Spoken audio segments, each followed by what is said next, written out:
يلا يا وهيبة شهلي شوية، الساعة بقت 10 وزيادة والشقة لسه ما اتكنستش. خلاص يا ست، انا نفضت اوضه الصالون ومسحت المطبخ، واديني قربت اخلص الصاله، ودلوقتي اخش على اوضتي. لا بس خلصي انت الصالة الأول ولمعي البوفيه وبيعمل لنا فنجان قهوة، وانا اللي هكنس اوضتي. وليه يعني؟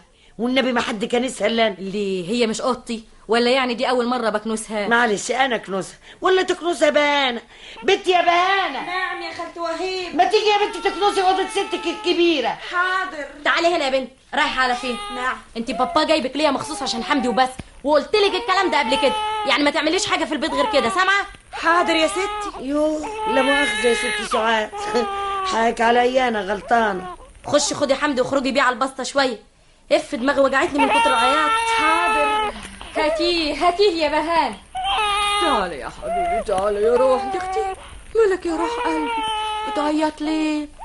بس يا حبيبي، بس يا روح. انت جعان يا اختي؟ الله، هي سعاد ما رضعتوش ولا ايه؟ هي يا ست بترضى ترضعه. انت برضو كنست الاوضه؟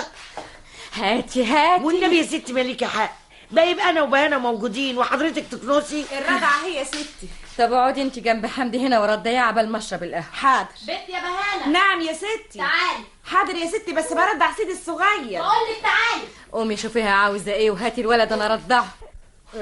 هوب اسم الله يا حبيبي، اسم الله. يا اختي مالها ست سعاد بقت عصبيه كده الايام دي؟ لما ابقى اندهلك تاني مره تيجي على طول، سامعه؟ خش نفضي الاوضه بسرعه. يوه دي ست سعاد لابسه زي انها خارجه. اها، وهتخرج تروح فين على الصبح؟ ابصر داخله عفشه الميه تعمل ايه؟